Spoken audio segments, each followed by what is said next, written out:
And I'll be honest with you guys, and I'll be honest with Armin. I don't know if he knows this, but my first impression of him was not so great, right? I met him at this retreat. I thought he was this another confident guy who thought that he knew something that nobody else knew. He was a little bit too spiritual for me, a little bit too sure of himself. And I'll be honest with you, for the first couple of days at that retreat, I kept my distance away from him.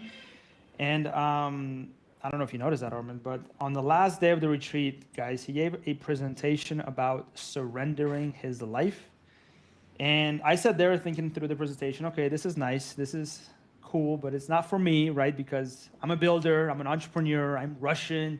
My family does not freaking surrender to feelings or surrender at all. If you look at the freaking world, Russians don't surrender to anything. We don't have that in our dictionary. And then after that presentation, we did a 3-hour freaking meditation, which, again, I've never meditated before him for more than 5 minutes.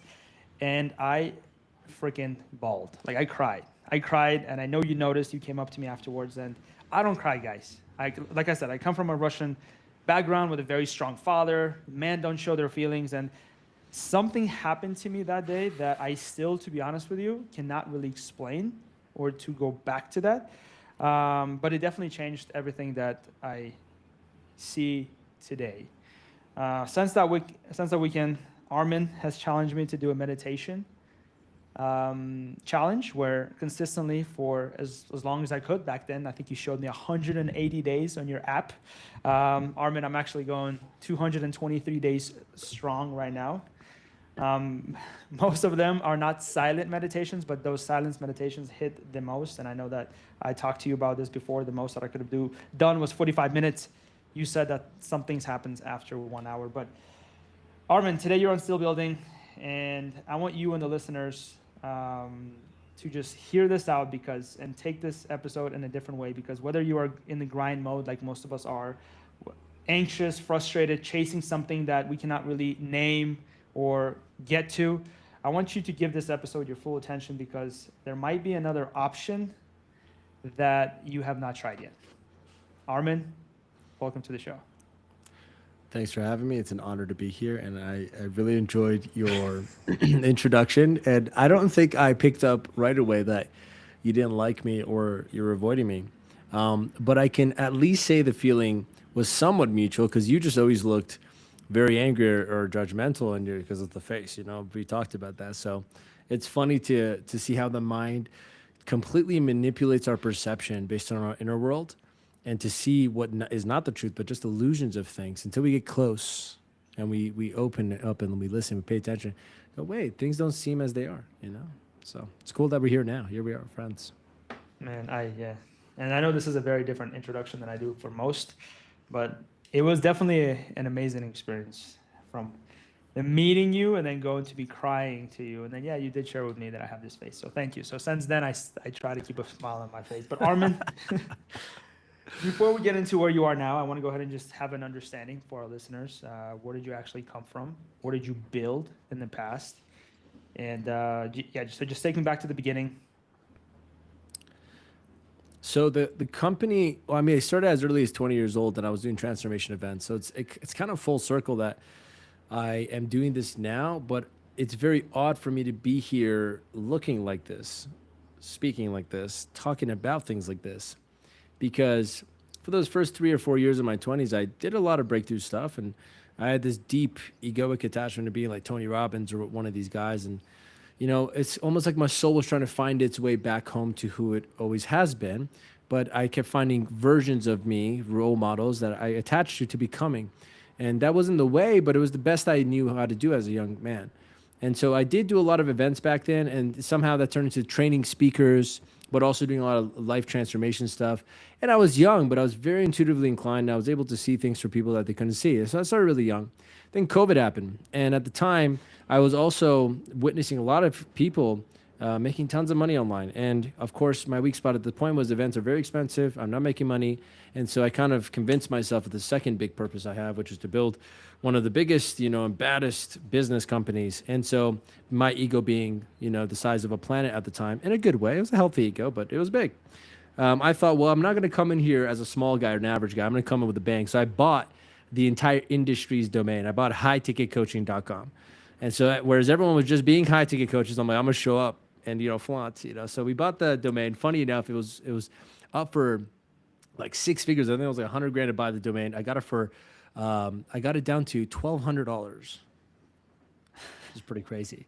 But I got the domain, and that was kind of the beginning. It was in the midst of COVID, and I built this company over another 3 years. It feels like these are each lifetimes of their own, 3-year spans.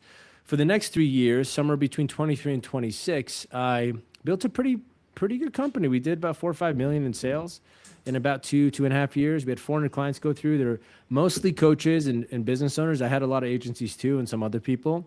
And I just got really obsessed with being something. Honestly, I'm not. I'm good at business because I like influence. I like persuasion. I love, people. I love emotions and understanding why people do things. But because I was a psychologist or a sense of an influencer, like an ability to be a good salesman, I thought I'd also be good at business. That's not the case. Business had a lot of qualities that honestly weren't natural to me, like systems and operations and patience to listen to someone, and also surrendering a lot of your ego when just to get things moving. And so it kind of became like a boxing ring, and I was the one getting hit. So my business became that. But at first it was an inspiring idea. I'm like, I'm going to be the first one to make $1 million in my family. And, I didn't know any millionaires in my family. And I came from a lot of hardworking entrepreneurs in my family. Almost everyone in my family, even extended, they all had businesses, brick and mortar businesses. And so I looked at my dad also growing up. He had 3 back-to-back businesses where he kind of failed and he had to keep going. And then he eventually got into renovation business, and that was the last one he had before he passed away. And so I saw a lot of business failure around me, or at least businesses that were successful. The person's life wasn't good. And I was determined to be the first to be able to break all those stigmas. And so that was an inspiring thing. The problem was, by the time I got to the point where I made my first million and I won that, award in the industry, and I was kind of alone in the middle of Lake Arrowhead in California, out of my country, out from Toronto. I was out of my home place, out of where I kind of knew myself. I was around people I was close to. They were like brothers of mine, but I just hadn't met them. And I was sitting there all alone. I remember seeing the million and the approval that I won the award from this ClickFunnels company. And I'm just sitting there, I'm like, this is kind of let's just say it wasn't exactly what I thought this moment would be like. But I still felt proud. I'm like, yeah, I did it. And we went on to do more millions and won another award, and then helping other people win awards. And I kept just listening to what everyone else was saying in the industry, which is, the moment you do it for yourself, do it for others, and fulfillment will come. You'll be all meaningful. But I feel like everyone kind of subtly lies to themselves in each other because they don't know any better. That's not their fault. I don't think they're malicious. But I was one of those people. I was telling my clients, keep working, just going at it. It's just the devil trying to come make you quit. Don't listen to that feeling. And the problem was, it was a very stubborn person. It took me several years. It was like 3 years back to back. I made nothing less than $1 million. And somehow at the end of each of those years, even if I had made double that amount in that 1 year, I had some bigger years, I still felt the same misery, the same emptiness, the same sense of, I wasn't an unhappy person. I mean, you could argue I was as well, but I was a happy guy generally. I was very positive. I had Think and Grow Rich, President of Think and Grow Rich as my mentor. I had a very strong mental attitude. I changed my, life destiny from growing up around struggling and poverty and all this stuff into a millionaire, hanging out with all these people I would have never had a chance to talk to. So it's not like my life reflected misery or suffering or unhappiness. If you looked at me, you would have said, this guy got it all figured out. He's so successful. He's so happy. But on the inside, I felt grateful, happiness. I felt excitement. I felt drive. I felt, confidence, all that shit. But the only thing I didn't feel was peace. And for a long time, I told myself that wasn't that important. And I also didn't know what real peace is. Peace was in the spirit, but I just had a lot of mental peace. Like, I was able to change my mind and thoughts every time something disturbed me. I was just really good at ignoring it, not actually dissolving it, which is the major difference of how I live now. But at the time, 3 years back to back, no matter how successful it became, how many clients made more money, I had clients make far more money than me. It's like every time we made a little progress forward, I made one step deeper into emptiness in myself. And that paradox started scaring me because I was a kind of guy who makes it happen. It's all in my mind. I could do it. And I was finding myself in this position where I really did not know why I couldn't achieve the feeling I want inside. And because I only know how to achieve and I don't know how to do this, I kind of felt trapped. And that was a subtle feeling that grew over the years. And some of the best investments I made was in spiritual, inner peace coaching. I had a few angels I feel like came in my life, but out of the 500,000 I spent in like mentorships and programs, maybe only 50 of it, 60 of it was for my well-being inside. And I would switch that today. I wouldn't spend 400 grand on business stuff and then only 50 on the personal inner stuff, because I realized the inner stuff completely got in the way of all the rest. But I had a few glimpses of moments of peace, and I'm like, and I start to get afraid that maybe the life I built around me is not really what's meant for me. Maybe I'm just following what I think I should be following. Maybe, sure, I know how to get what I want, but a lot of people don't stop to think, how do I know what I want in the first place to even go get it? And so I think for most of us who are achieved entrepreneurs, we have it down, the skill of creating or manifesting your reality. But the proposition I now have when I speak to people that are kind of walking the path I used to walk, or even that I may walk one day, I don't have an ego about that, but I can relate to those people that are working hard. I go, sure, you know how to get everything you want. But now the question is, first of all, do you even want what you have? Because if you don't even know how to want what you have, what's the point of getting more? And the second question is, if you can get anything, how do you know what you're going after is what wants you? How do you know that's the right thing for you to want, what's meant for you? You don't. So it's a shot in the dark, but you always hit it. And it gets scary if you keep hitting the target on what you want, but still feeling like it wasn't really what's meant for me. And that's what makes us feel eternally lonely inside, is that our spirit feels all alone and isolated, even though our human and our ego and our body's out there building this empire around us. So that was the second kind of life I feel like I lived. And it came to a gradual realization of like, all right, I'm so attached to this business that I don't own it, it owns me. And at that point, I was like, I'm not stubborn enough anymore to continue doing this. It's funny because I slowly closed down the offers I had that were making money. And I'm like, I just need to make space to see. I don't care if what if I make more money? If I don't, how am I going to pay payroll? I'm like, I need to do this. I already spent years pretending it's not there, that feeling. I need to make space to see what else is trying to call me. And at the time, I had this new idea, this like spiritual sales school with Think and Grow, the first of its kind. And I spent 8 months building it. I indoctrinated my team into it. And we launched it. And we made like almost 90 to 100 grand in 60 days. And I just closed it. Because at that point, I learned my lesson. The moment I started to feel anything from the past that I knew I felt before, this kind of dissonance between me and the thing I'm doing, this misalignment, the moment I felt it, instead of spending years and costing my peace of mind and my life and my time, just ignoring it, this time I'm like, I've learned my lesson. I don't need to go another 3 years with a whole new business to get to the end and realize, fuck, did I just do that all over again? It's not meant for me. So this time it took 60 days. I'm proud of myself for that. I shut it, and then for the first time ever, at the age of 27, it was 28, sorry, 2 years ago now, I had nothing to do. And that was a very interesting place to be in. Because for 10 years straight, I was the guy who was working towards this gradual vision of being someone. And for the first time, I had nothing to do, nowhere to be, no one to become, nothing to prove. I didn't have any goals, no visions. It was like the opposite. I just swung the opposite way because I needed to see. I didn't want to negotiate anymore with my intuition. I just wanted to be like, all right, take over. What's happening here? And I still had clients. I had to obviously follow through, and I finished things. But by the end of that year, I had no employees left, so I had one by one let everyone go. I had my business partner who was kind of like, he's like a brother to me today. He's a brother to me. And it was like the end. Him walking away and like us going separate ways, but still being friends, was like the ultimate, like, it's done. Like, here I am. And by then, I'd started my surrender experiment and started documenting every day. So I have it all recorded mostly. The documentation started when I was still halfway through 30 days into launching my sales school. So it's cool that I have that recorded, and then it ends 30 days in, about 30, 40 days in. So here we are today, fast forward years later, and I can confidently say that everything in my life today, my soulmate that I met, the true love I never thought was possible to feel, the kind of money that comes into my life, the freedom, the good relationship I have to feeling pleasure without feeling guilty or having to earn it, the completion and the wholeness I feel, the connection to God in every moment, the beautiful people and connections I have, all of it is a direct result of my surrender experiment.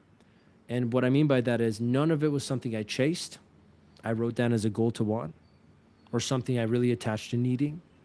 I literally just stopped all of it, and it came through. It came in on its own. That's the magic I'm trying to share with people today, because I think the fear of letting go is an illusion. And the illusion is, it's like waking up from a bad dream that wasn't yours and realizing it was just a dream. And the real life you wake up in, the one that's meant for you, is far more magical than you could ever create. by controlling it through your ego.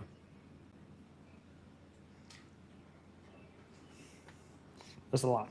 Let me just take a step back here. This is awesome. I love that you went through this whole story because, I mean, going from, this grinder with your family, with your father, his business successes and failures, and then you become a millionaire, and then you decide to let it all go.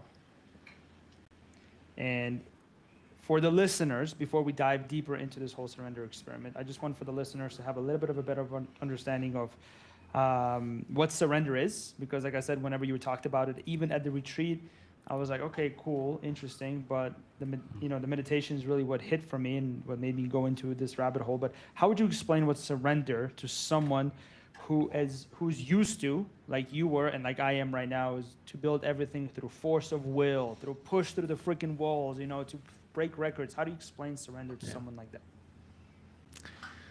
Yeah, this is an ongoing question that constantly needs to be clarified. I'll start with saying I'll do my best. I've been documenting, I'm almost up to 800 days now of scientifically observing my own mind, my own ego, my own self, as I experiment with different decisions, with surrender, attachment, and everything. And so I've collected a good library of insights and understandings and somewhat frameworks on how to understand the difference between truth and illusion, what is surrender, what's not. So I'll do my best. I can't say I found the truth, but the best I could do is, first of all, what surrender is not is just going with the flow of something and just doing whatever you feel like doing or wanting to do. This is an oversimplification of surrender. And in fact, it's probably a small part of what it really is. There is a portion of it like that. Real surrender is going where you don't even want to go, doing what you don't even want to do, at the cost of your preference for things being a different way, at the cost of your attachment to things having to be a certain way, and at the need for your ego to have to control how things are and the outcomes of them. Surrender is the practice of letting things be different than what you expected them to be. Surrender is the practice of letting things be different than what you expected them to be. And if you trace back every source of misery for a person, it always comes back to the life that they're living or how things are being doesn't match what they expected or they're attached to them wanting to be. And so a lot of people think, well, I got to get way better at making my reality match my expectation, which just means I got to get way better at submitting God at my hand, life at my hand, making them submit to my power so that I can get the attachment I want.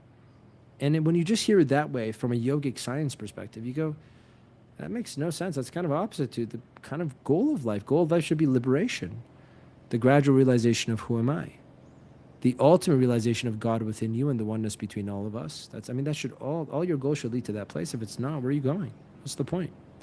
So you want to, by the end of your life when you're dying, not be thinking, I became the best human being on the planet. No one was better than me. That would be a very lonely death. Rather be thinking, wow, I saw God in every person's eyes that I ever looked into. And I know that I'm one with everything and everything's one with me. That's a very peaceful passing of away. I'd want to be dying with those as my last thoughts, that I am everything and everything's me, that God was in all of my experiences every moment. Every person was chosen to be in my life. That oneness is what's going to give you a very peaceful passing. So I would say surrender, my favorite metaphor for surrender is, well, look at the literal meaning of surrender. Where does it come from?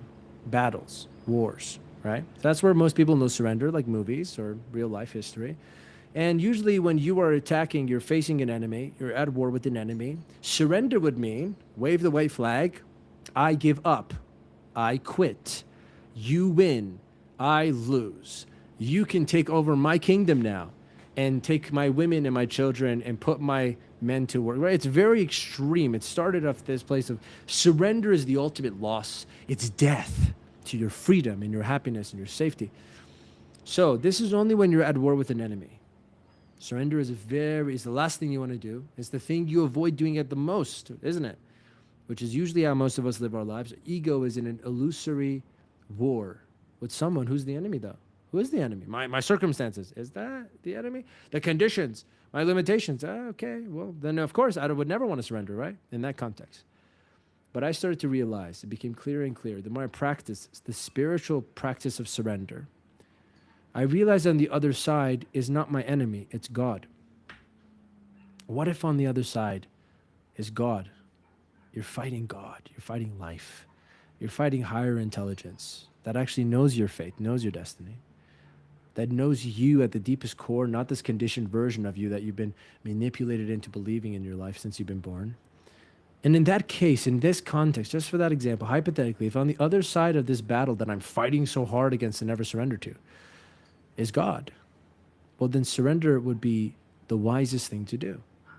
It'd be the most powerful decision to make. Because when you surrender to the ultimate flow, the higher intelligent flow of life in God, they don't move in and take your women, children, and men. They don't make you suffer. They move in and they remove the suffering from your kingdom. They bring food and water and answers to your life. And so we're all at war with God. If I was going to generalize it into kind of a poetic statement, we're all at war with God. And I wouldn't even say that we are, it's more that our egos are, because our egos are the part of us that says we're not God, we're not one with everything. We are better than everyone. That's the ego. And so when we surrender, the only thing that dies is not you, it's not your kingdom, it's not your life, it's your ego.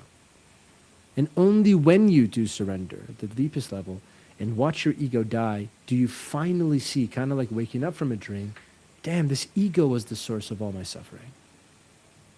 This ego is the reason why I was unhappy, no peace, lost, empty, void, justified doing wrong things. This ego, now it's dead.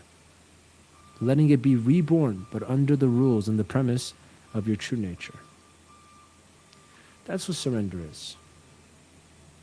Let me give you a It's a personal fight that I have in my mind every time I think about this concept. And I think about this concept a lot, to be honest with you, because in my personal life, I have a father who, I don't know if I told you the story when I met you or not, but he pretty much, if you want to call surrender, he pretty much gave up. There was a point in his life when he's like, screw all this, I'm done trying. He tried every freaking business idea that you could think of, and he failed. And he's like, you know, life is going to take care of me. God is going to take care of me. I'm going to go ahead and just, you know, just surrender. And and in my experience, what happened to him, nothing happened to him.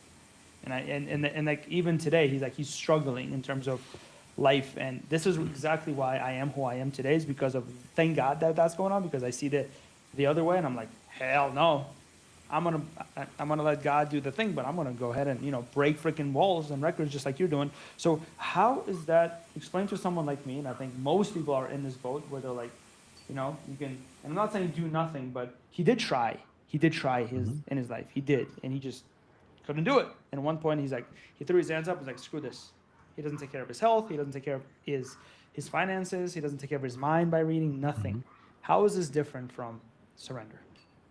He decided to stop living, not to stop living only for himself. And surrender is deciding to live for something bigger. So by nature, surrender doesn't make you a person who does nothing. It makes you a person who does everything for not yourself. Because as soon as I went into surrender, the work didn't stop. My business closed, but there were still people in my life.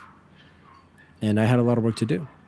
And the work was figuring out, who have I been being? What damage have I caused to the people that were in my life? What responsibilities do I have? But the difference was I didn't feel alone in taking the care of those problems anymore like I always did. Rather so, I felt because I surrendered to the higher power moving into my life and stopped resisting the higher power, then now I'm co-creating with God, which means I'm not alone. But your dad, and I've seen people like this, it's not just your dad. Surrender is not that, that's dormancy, that's dying. The will to live has ceased. But the will to live doesn't cease when you surrender, just the control of the outcome does. See, two people, right? They're working hard at a soccer game. They want to win the game. It's supposed to be a fun game. But one person is deeply attached and needs to win, or else they're a loser and a failure, their dad's watching. Other person is just playing to play. It's a fun game. They win, they win. They don't win, it's okay. The only difference between the two, from the outside, if you see them, they both look the same. They might be playing very aggressive, very competitive. But at the end, one person's miserable, one person wants to play again. And the only difference is internally. One person thinks they need the outcome of the game to be certain things. The other person doesn't need to. They're present with the game itself. And so in that way, we don't own our goals in our life. We don't own the work that we do. We don't own the money we have. They all own us. And surrender is the practice of returning that power back to yourself. I always say that surrender and being at peace is not about doing nothing. It's about letting nothing own you as you do things. So I walk into an event, I spoke this past week, right? If I had a deep attachment and I didn't know surrender, there's a lot of parts of me would want a lot of people to be in the room, need people to reach out to me to work with me after. There's a lot of needs. There's a lot of attachments there. I need everyone to like me at the end. But when you're in surrender, when you're in peace, you go up there and you just talk. If one person comes, speaks with you, one person speaks with you. If no one does, no one does. It's not the end of the world to you anymore. Yeah, I need to make money from the event. No, money will come. If it's a necessary thing, it will come. But I'm not here. It's not my job to force it. It's my job to be of service. In other words, to simplify for you, for business owners listening, surrender is not ceasing input. It's ceasing attachment to outcome, but the input's still there. I still had many calls I did for free, giving away my time, being of service to people, giving away everything I could when I started surrendering. I just didn't make money from it anymore.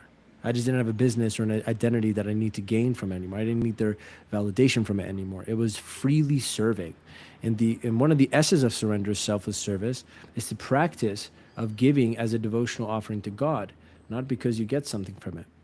Surrender is just, I don't live just for myself anymore. That's it. You could even look at it as a mental maturity. It's a maturity. It's an evolution for a person.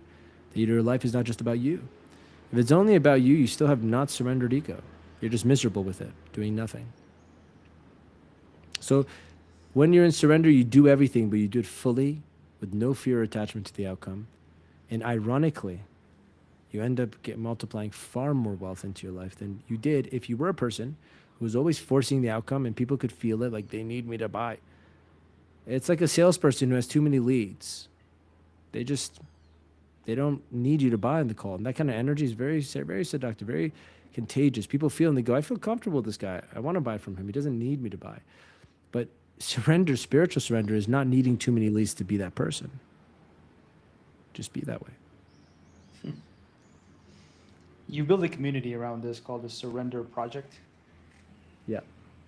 How did that all come together, and what do people actually who join this community experience it inside of it every day? Yeah, at first, so much wisdom was being shown to me as I just deeply surrendered every day and let go. And the teacher in me was like, oh my God, these are all such great courses, and I could easily turn this into a system. There's a big business guy in me, and I definitely wanted to do something with it. But at that time, I still had a lot of business to take care of with my own ego. And I'm like, you don't get to touch anything yet. You've done enough. You're on timeout. We're fasting from you for now. So every impulse I had to do something with all these wisdoms and insights and realizations that weren't mine, they're just coming through. It's almost like life was revealing itself, unveiling itself to me. And I was like, oh my God, everyone needs to know that this is how it works, like, wow, look at this. I was so attentive to things. But I made a promise to myself to practice something called delaying for divine. And delaying for divine for me was a practice of waiting until the impulse to do it was gone. So therefore, if it's truth to do it, there's no impulse or attachment to it. I just do it because it's not as exciting. And that's another way of saying it is like when the idea is hot, most people say, run with it. Okay, it depends. You need intuitive discernment to know if that's aligned or not. Or else most things are going to feel great. Right? Everything's, I used to tell people in business, be careful of good sounding bad ideas. Right? It's like everything sounds great, but most things are bad ideas or not aligned to you. So I did a practice where for months, as I was documenting every day and all this material was coming through, I had this urge in me to keep launching something. And I'm like, no. And then I would see people posting things, launching things. Oh, I'm behind. I gotta get on this. No. I'm like, until this feeling subsides, I won't touch it because I want to honor the sacredness of what I'm saying and what I'm working on. And I waited until, my prayer to God was, give me an obvious sign. I don't want to negotiate with you or my ego. I'm only doing this if 100% aligned. And after 3-4 months of kind of pushing off, delaying the craving and the deep impulse to want to act on this, make this into something, I stopped. And I had all these visions, by the way, of me teaching and having a week. I was so much, it felt so good. But that's what's seductive about the ego. Most people think the ego or the devil is like this really bad darkness. No, man, it shows up as your best friend, always wanting to get you the best, feel the best, maximize everything, get better. And that's the real trickster. Right? It just keeps making you chasing into this new version of you that you need to be. And it's just, I got sold all these ideas in my head, like, it could be so great, big community, thousands of people will be listening to you. I'm like, just shut up. It's not about me. It's not about me. It's not about me. So if there's a you involved in the service, then there's an ego about it. If there's an ego about it, it's an attachment. You're, even if it is truth or in alignment to you, you're still contaminating it with all this attachment, okay? So I waited, I don't know, maybe months, 3-4 months. And eventually, I had a conversation with a friend of mine who runs an investing company. And he had about 80 clients, and they were going through a tough time in the market. And he was a close friend of mine. He used to be a business client of mine, paid me lots of money, made a lot of money. He made his first $1 million in business with us working together in the first year. And then I tapped out. I tapped out. I withdrew myself from the industry, right? There's that little ego right there. I withdrew myself from the industry, and I was still his friend, and I still gave him advice. I was mentoring him, whatever. But he talking to me one day, he's like, everyone's going through a lot of emotional roller coasters because the market's really bad. And I go, bro, if you really want to step into the professional side of investing, or as a company, you got to do more than just teach them how to make money. You got to start thinking about their well-being, bring in some psychologists and therapists and people that really take care of them as a client of yours. I'm like, that's how you really level up the value here. And he goes, yeah. I'm like, so who do you know? This is a great opportunity to bring value from the wellness side to help them deal with the inner stuff as you go through things. I was genuinely just telling him that. And we're sitting there, and as we're sitting there in the silence thinking, I'm like, well, I could do that. But I didn't say anything. And he looked at me, he goes, honestly, bro, the only person I know is you. So I'm like, yeah, my ego got a little bit of fun there. But I was sitting there and I'm like, are you sure you don't know anyone else? I mean, I'm not a clinical psychologist, and I know a lot of people that have, one of my past clients had $1 million a month company teaching trading and had a psychologist number. I'm like, do something like that. He goes, you're the only person I know that has all the spiritual wisdom. And it's like, maybe you can help. And I sat with it for a moment. Again, I waited for the impulse. I'm like, I got to jump on this. And I said, okay, well, I'm willing to help. No problem at all. But see if you know other people too.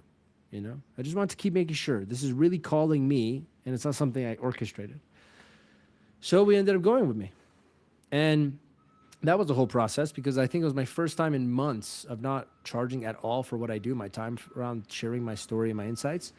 And he offered me a contract, and I don't think I told him this yet, but I'm sure one day we'll laugh about it. But the number he gave me was so insulting to my business ego. It was a big surrender for me. I was so aggravated. I was so offended, because I was the kind of guy you pay tens of thousands of dollars for. So I was see a big opportunity to surrender my ego. And he told me the number per call he wanted to pay me. And he had all these clients. And I said, man, this will be breadcrumbs. And I looked at God. I'm like, all this service I'm doing, you don't give me some more? And I'm like, oh, look at me. Still using surrender as a way to get something from God. So it was a lot of seeing my ugliness. Oh, okay, there it is. Anyways, I had this moment where I had to decide between saying, keep your money, I'll do it for free, which is ego in disguise. Power over it, leverage, I don't need your money, I'll do it free. So now you owe me. Other side is I can negotiate, which is a sense of controlling the outcome. Oh, give it to me. Now, negotiation isn't bad, but at that time, my lesson was not to negotiate for my self-worth. That was not my lesson, if I was honest. Some people need to have that lesson. And I said, fuck, what do? Do I ask for more? Do I ask for nothing? I said, what would be the harder thing to do here? And that's how I discern what surrender is. A lot of people don't know how to know which one is the surrender, which decision. The harder thing to do that offends my ego the most, triggers the ego the most. I said, it would be to just accept this and say nothing. So I did that. And sure enough, I put about 31, maybe 32 people on my calendar in a matter of a week, a little over a week. So I crammed 5-6 calls a day. And I did all these calls with all his clients. And of course, at that time, I'm thinking, I'm doing all this work, getting nothing. But the greater treasure chest was hidden in that surrender. See, I would have never done it. We would have had an altercation, maybe not done it. And this whole thing wouldn't have unfolded, which was this. Over the 30 calls, I met with each person, and I found myself kind of repeating the same thing to each person. We'd have a conversation about, it was called a peace of mind call. We'd have a conversation about, are you at peace? I'm not at peace. But you're happy. Yeah, I'm really happy. I'm grateful, everything. I'm like, but you're not at peace. It's interesting. You know that you're not at peace, but you're happy, which means happiness isn't peace. And this started to go deeper in conversation. I got really good at polishing essentially what became the first lesson, the first kind of teaching I had that was fully organized and structured on helping people see the difference between how the ego uh, uh, tricks you into chasing happiness. It's not real. But the real thing you're searching for in that is the peace, which is completely opposite. And so I gave this analogy of playing golf, and I got really good at teaching it. I had the first chance to really get good at it. And by the end of that week, I had my first course. I also had 30 people that I helped with their well-being inside. And the moment that week ended, I sat there and I go, I had my first course. All these people probably need a place to go for me to be able to help them ongoingly for free. I think it's time to make the school. And that was the first time I felt not an impulse to do it, but rather an alignment. And the key difference was an impulse was very exciting. I was like, oh, I got to do it. It's almost like there's an implied pressure or stress. Like if I don't do it, something bad will happen. I got to run now. That's impulse. But what I felt in that moment was this kind of peaceful, relaxed realization that school is the next move. It's like, it just is. It's aligned. There was no, I need to. And if I didn't do it, it would have been okay. So I launched the school literally, I think, the week after. And I invited everyone. And I took that recording of my best teaching, cut it up, and I made it the first course. It all kind of made itself. I didn't build the community. It built itself through me. And if you could see business like that, you'll start to co-create with God and not be alone in it. But that was the key thing. And now it's been, I think almost 2 years.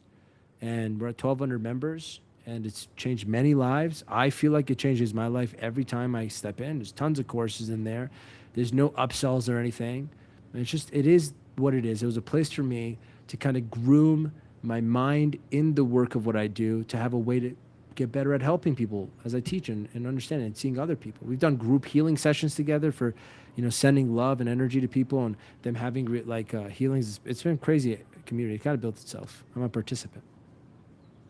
I love that. Yeah. I love on these podcasts, I like to go into, the side of you or the side of the experience that everybody's talking about that maybe you don't share. And I guess my question is, through this whole, what day are you on? 800 and what? Can I actually check real quick? Let me see. I have it in my Notion. I have it all listed down. We are on, this is day 769. Yeah. Wow. 769. Wait. So it'll be 776 actually by next week. Yeah, by the end of this week. Yeah.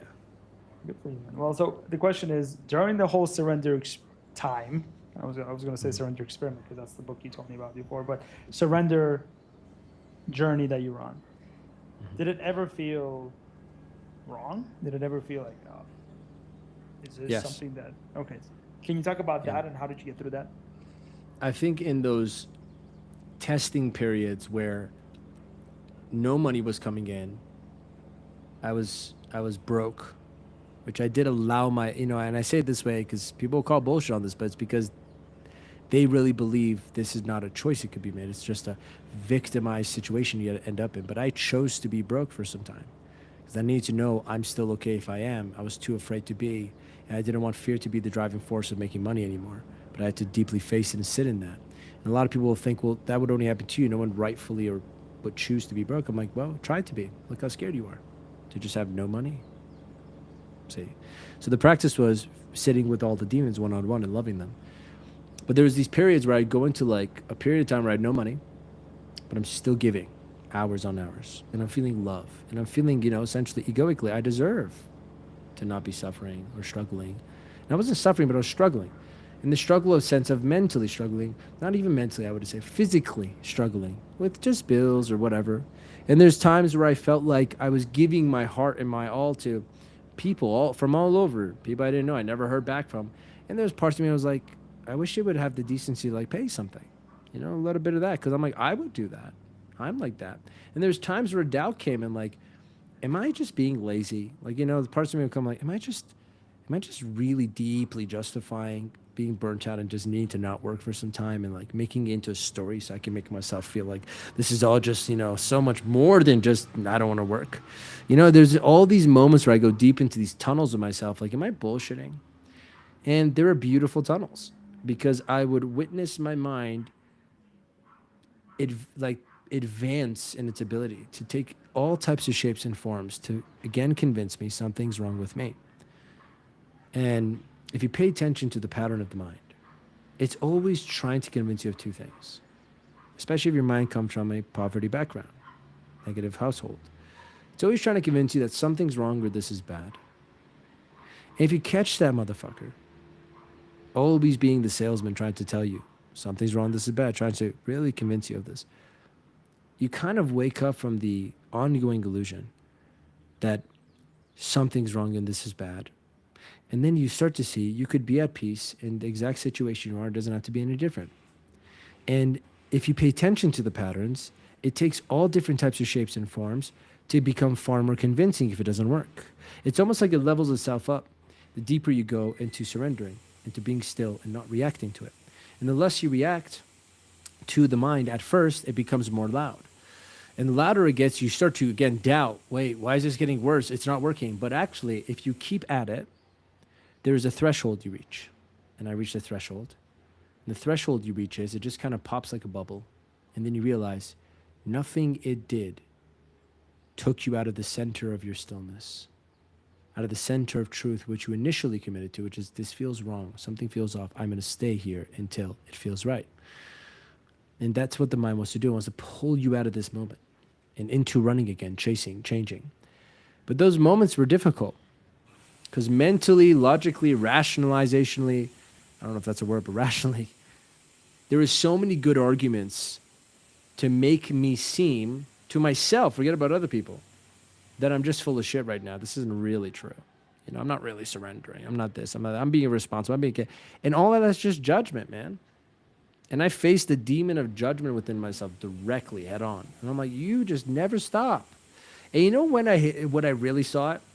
I remember there was a couple times where I would sit down, like just watch a movie, because I can, you know, or play a game or something, you know. And I'd see my mind come in from the side, be like, why are you sitting here doing this? You should be meditating. You should be doing spiritual work. Why are you wasting your time right now? And suddenly in those moments, it would hit me. When I'm sitting and meditating, and I'm doing spiritual work, and I'm giving, my mind's thinking, fuck, man, you know, this is a lot of work. Like, let's go out and have fun. Why aren't you hanging out with friends?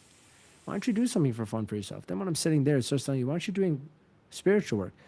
I just caught the little bastard.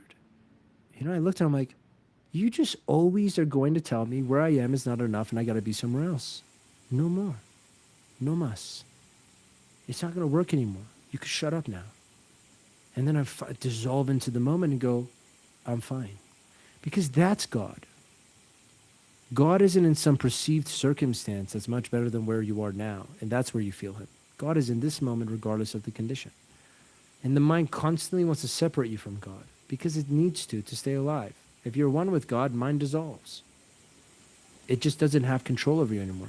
And it's kind of like a parasite at first. The ego kind of latches onto you and it wants to take over the host. But when you wake up from that dream, it stops having this power of you, this illusory, like you know, you believe your thoughts. Essentially, that's the source of it.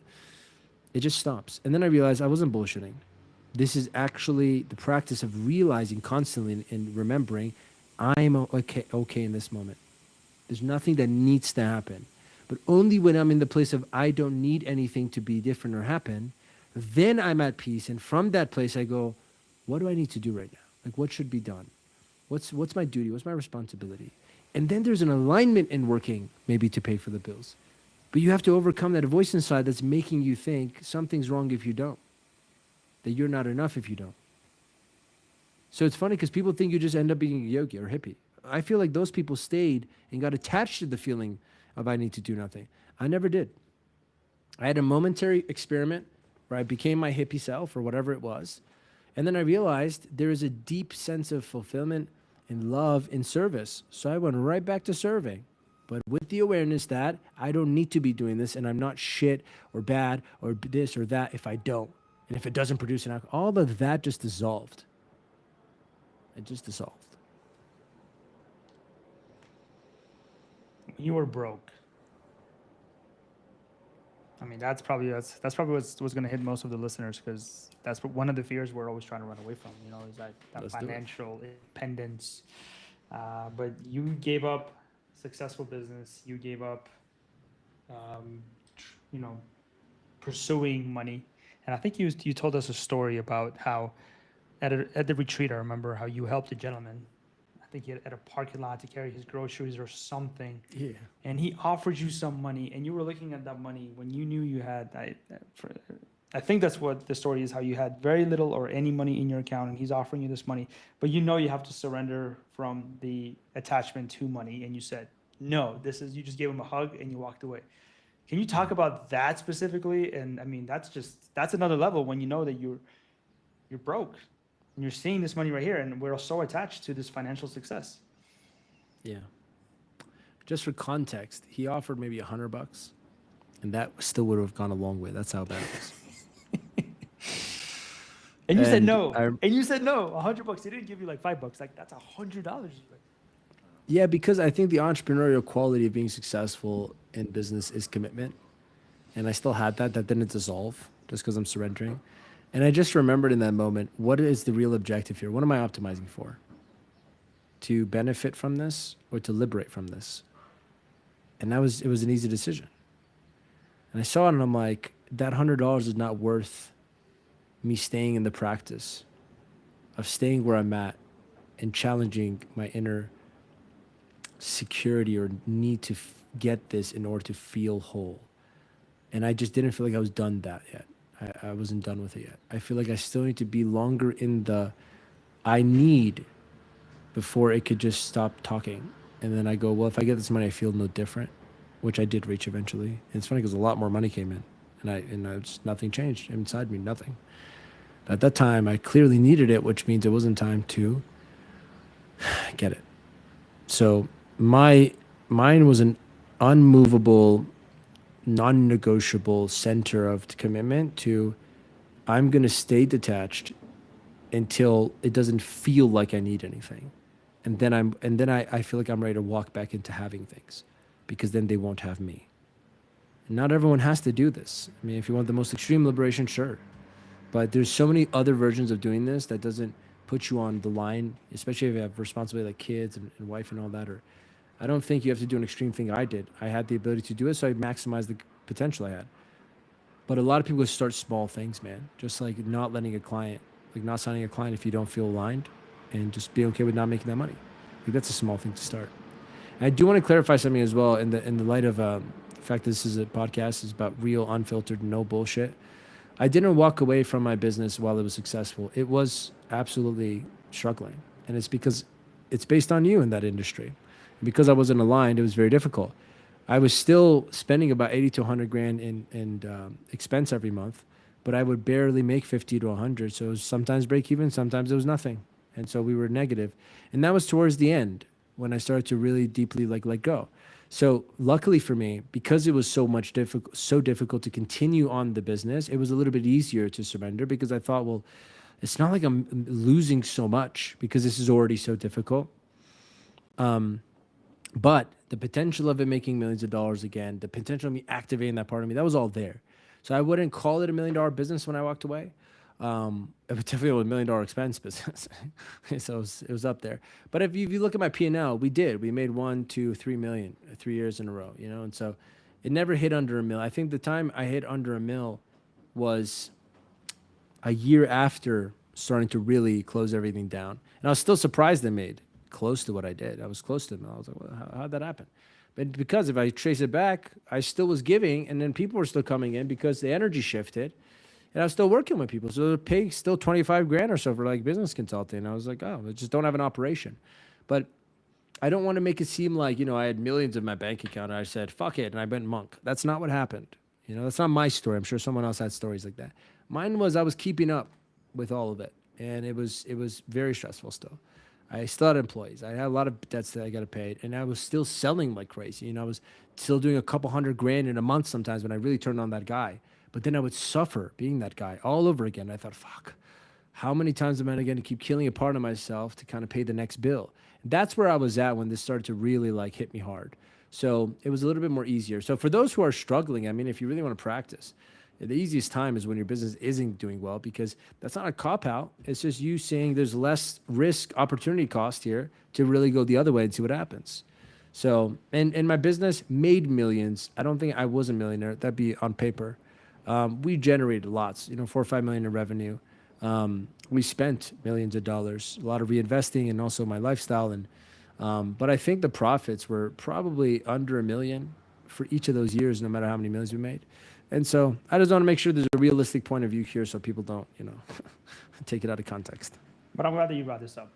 So let's take a step back, because I was going to go into the meditation side of things, but I think a lot of people, most business owners, let's say, are in the whole struggling, right? Even though, like we talked about offline, how most look successful on Instagram and doing great, but at the end of the day, top line you could be making $1 million, $2 million, $3 million, but then at the bottom line you're barely quote unquote breaking even, and you are pushing through because you're like, man, this is my identity, this is my business, this is what I put years into, but now it's struggling.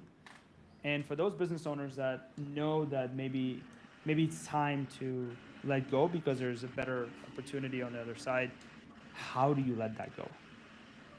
What piece of advice can you give to them, saying, look, I've been there, and now I'm here. Is there something that they can make that decision easier with?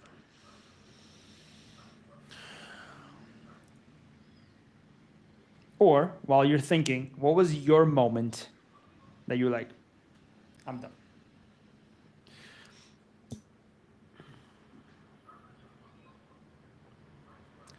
I don't want to give a general answer. And an obsession I've had as I've been doing this is getting as specific in language as possible. So it's like not negotiable what I'm saying, in the sense of like not misinterpreted. So everyone just gets it when I say it. But unfortunately, the word that comes through as the answer is awareness. And I know that's so subjective.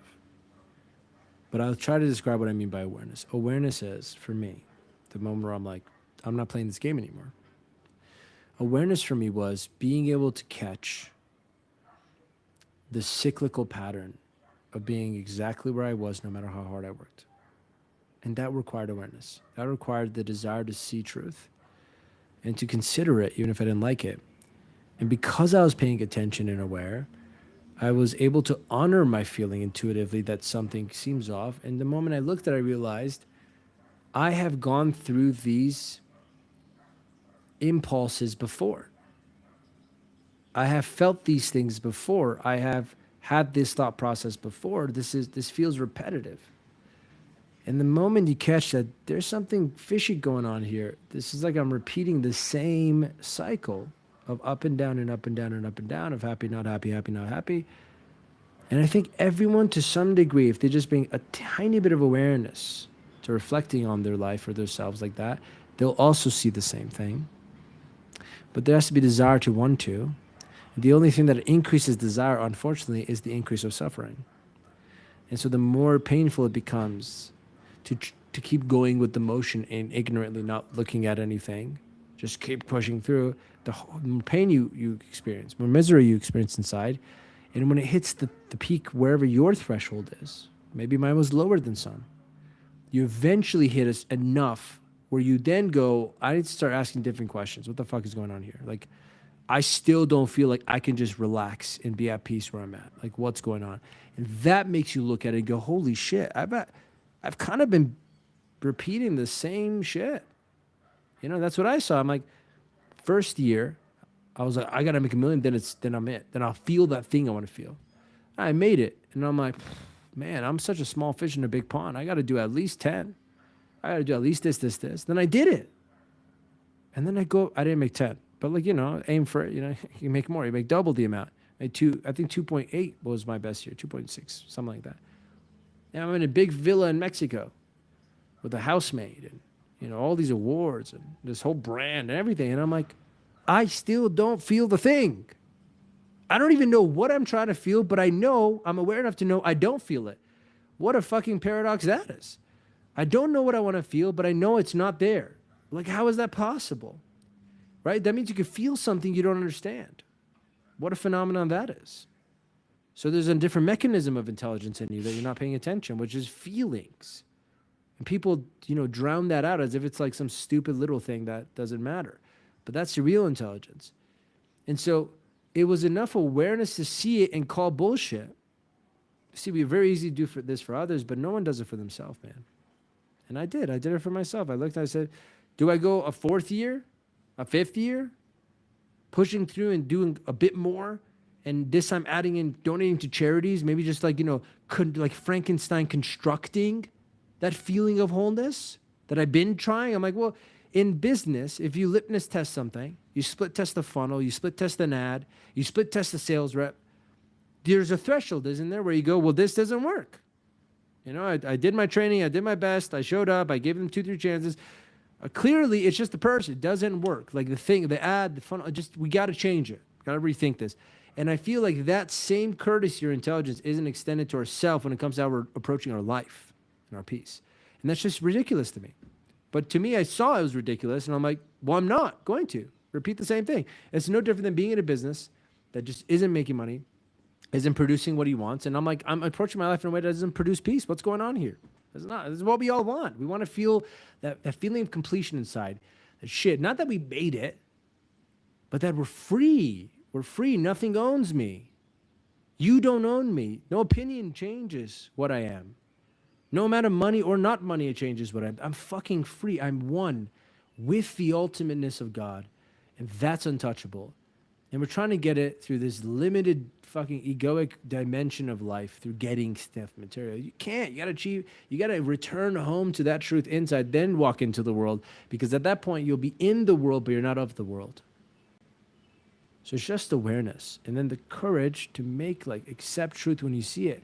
A lot of people say, I seek truth. I want to see it. But if you have a preference for what you want to find as the truth, you're not seeking truth. You're seeking confirmation bias. You just want to confirm what you hope is true. That's not truth. You have to be willing to accept anything, especially if it means death to certain things or that you don't like it.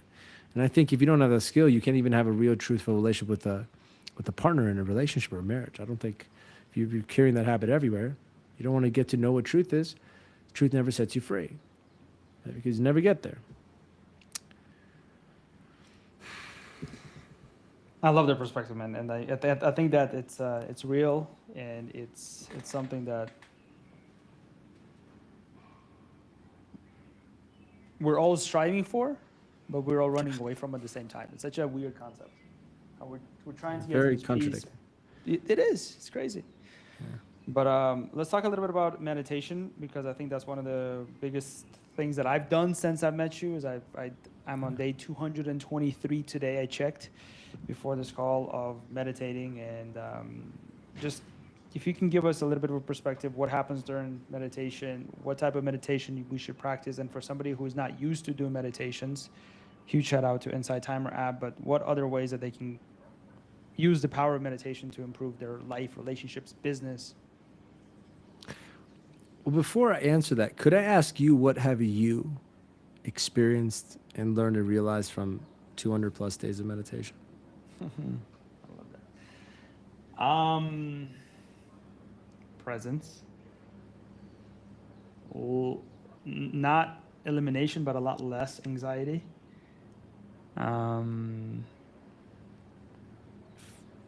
Incredible feelings that I've never experienced before, especially during the 45-minute meditation, which I have to be honest with you, tried doing again, and I couldn't afterwards. It happened once, and afterwards it's just been not the same. But overall, I think focus, presence, especially now that I have kids, it connects me better with my children because I'm able to be more present. So I guess that's the word that comes to mind. Yeah. Although I still struggle with business side of things, and this is where I would love to get your perspective on, where I'm not as connected in the business side because I feel like it's not connected to the business side. It's more of like to your family and spiritual life and all that good stuff. But yeah, so separated. Yeah, but it's cool. It's actually really rewarding telling you this, because I remember you're like, can you beat me at 180? And I'm like, let's go. Because I knew how you work. And I knew that was the thing to tell you. I had JB on my podcast. I had a JB on my podcast last week, and he's like the same thing. He's like, I know how you work. That's exactly why I told you what I told you. I'm like, yeah. Anyway, go ahead. Yeah. What did you notice about the mind spending that much time observing it? and not reacting to it? What are some things? I don't mean to put you on the spot, but No? I'd love to see, this. I think it'd be more relatable to, I don't want to intimidate people with like years of yogic practice and the shit I've done. I actually would love to work off what you, someone who's never used to meditate and thought they can't meditate, sitting consistently for that long. What did you start observing and noticing from the mind, the activity of the mind, or maybe even the body, just things that you didn't notice before, but when you start paying attention and slowing the mind down, you saw? Yeah. The first and foremost is, of course, what we all notice is how difficult it is to stop the mind from going 100 miles an hour. But once you do stop, once you get to a point where you're able to not think as much as you're used to, the fight that the mind starts having with you, of like, this is not right, this is not right. There was a one meditation session where I almost felt I was suffocating. I was like, I couldn't breathe because the mind wanted to fight so much to get out of of this whole silence and me getting away from it.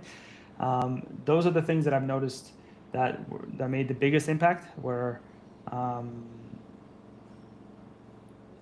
it took me on this journey of spirituality, understanding, reading books.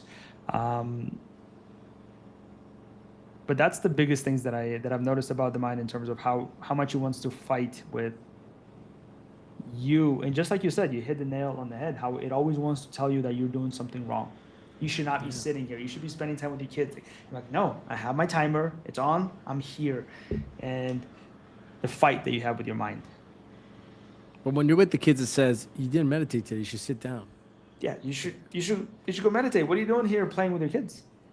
If everyone could just wake up to see that most obvious pattern, and it's actually kind of pathetic. Like, I don't mean to judge the mind on its, I mean, like as a person, but it's kind of pathetic how obvious and repetitive its cycle is to constantly be pulling the same trick on you, which is catching it, always telling you got to be somewhere else than where you are right now. Just catch that your whole life. You're like, oh my God, that's true. And then it's just, you see the mind in its nature. It's like this fucking thing sitting there, like always trying to stress you out. And you're looking up like, what's wrong with you, man? Be here now. So you allude to something very beautiful. And I think it's what people should really look forward to when they journey on meditating, which is the source of all suffering stems from thoughts. And it's because you have thoughts that you don't choose or that you think yourself. It just comes through your mind. And the source of the suffering is when you hear those thoughts and you believe them. And the moment you believe them, they become reality for you, which makes it feel very true. And for a long time, the personal development industry has only told you how to change the thoughts you believe. Change what you believe to change your reality. But only in the deeper yogic sciences, in the path of the dissolvement of the mind, do they introduce to you the concept of not believing the mind at all. And that being the introduction into real liberation, real power. So, that's why I told you in the beginning, don't call me a life coach or mindset coach or any of this, because it would be a lie. It would not be accurate to call me that. I don't tell you how to change who you are so you live a different life. Much less do I not tell you how to live your life. I'm just giving you the tools and the framework and structure on how to wake up from the dream of I am the mind, and wake up in the reality and the truth that I am not this mind. And only in that realization of I'm not this mind do you open space for it, then who am I? And that's the journey of self-realization. The return home to who was I before all of this? Who am I at the deepest core? And then live from that place. And so for those who think meditation is this like sit down for 100 hours, it's not meditation. Meditation is just concentration of awareness. We all have awareness, and unfortunately in today's world, that awareness is running through our hands like sand, being taken from us and trained to be very short-lived. Attention span has gone down to 5 seconds. And I have a feeling that eventually in the future will come a time where you have such a low attention span, you have to pay people just to learn to concentrate. I have no worries about my work then, because clearly it'll be very important soon. But concentration is just being able to focus the mind, direct the mind on something specific. If you watch your mind, especially in meditation, you'll see it's scattered everywhere. There is no direction. Scattered mind is a helpless person. Concentrated mind is power. And so this awareness that we're concentrating is not even the mind. It's more of an awareness of mind. So awareness and mind are separate things. But you can see, for example, when you look at something, but you also see in the peripheral vision right now, you can see everything around the screen that you're looking at. That's awareness. Awareness is a more expansive thing than the mind itself. And the mind thinks it's your eyes, your organs. It thinks, the ego thinks it's the body. So you think you are the one looking at something with your physical eyes. But explain to me how you can close your eyes and see something. Where is that thing you're seeing? With what eyes are you seeing it with? It's not a physical organ.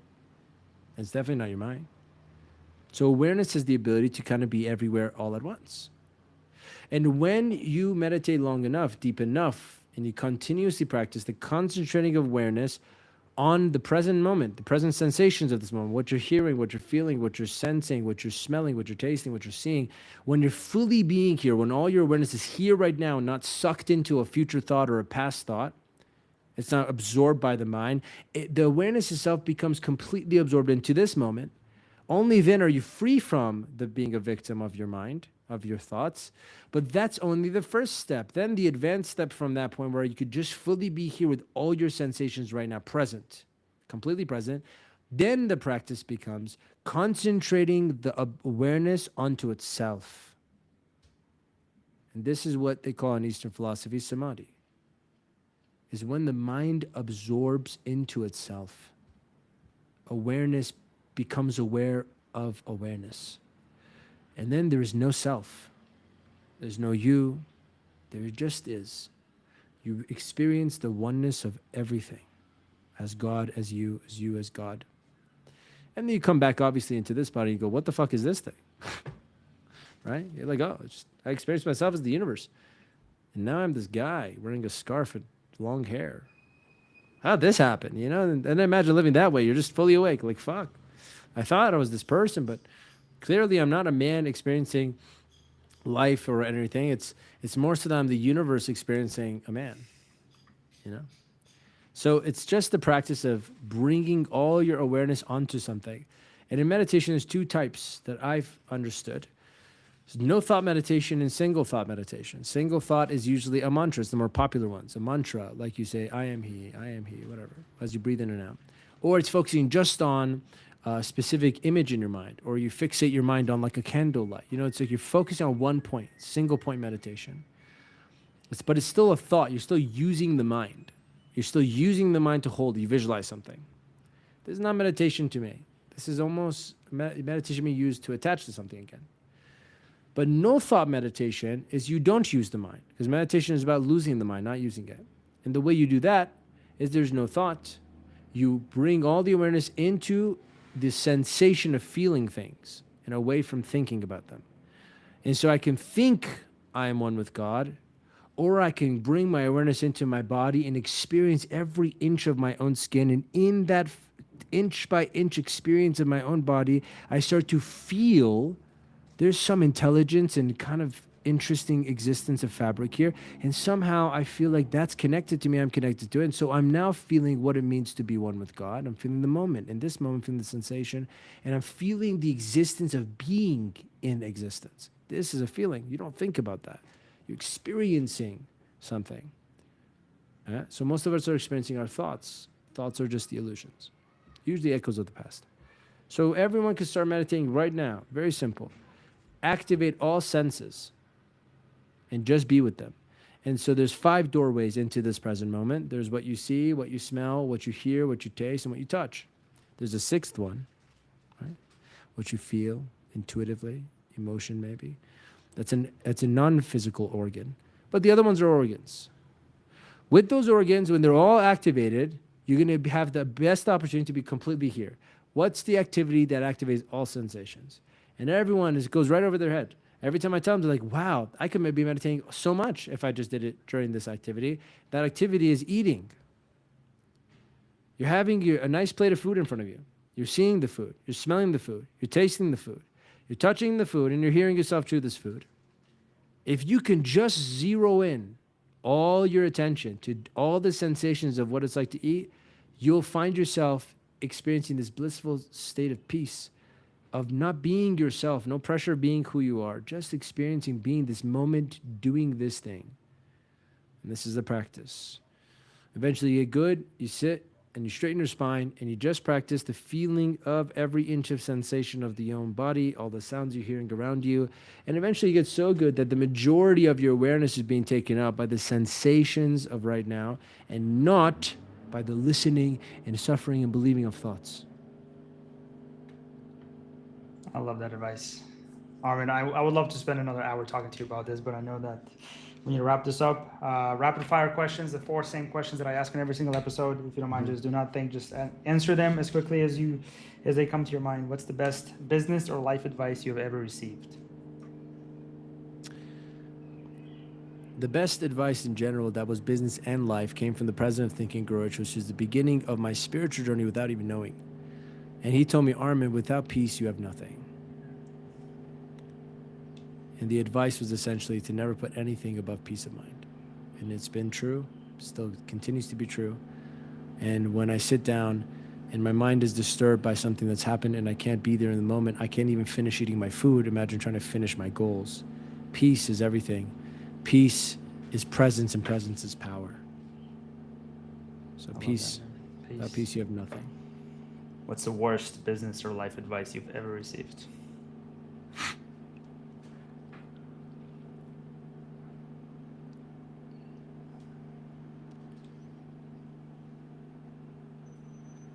Build more systems. Hire better people. That's not going to be the Change popular your one. friends. Change your friends. Don't go home for Christmas. That's funny.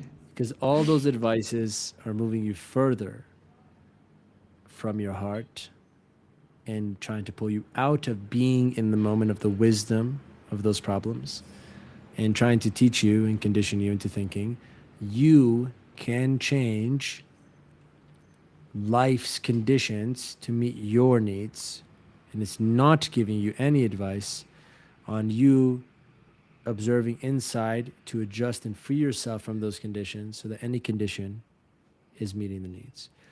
It's teaching you to be a controlling person. And I don't think the greatest business people are controlling people. I think they're people that bring the best out of their situations. That requires a surrender, that requires a trust in the outcomes being, even if they don't know they're going to be, but they build on what they have. And so teaching you to change and control and force outcomes is not teaching you the ultimate power you have, which is a sense of faith, taking massive action with faith. It's making a very scared person to control everything. I love that answer, man. Next question is, what's the one book that every listener should read? Untethered Soul.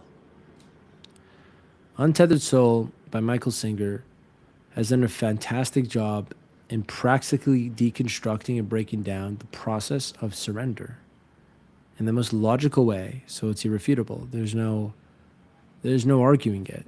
And the examples and the metaphors it uses is so profound, you'll never forget them.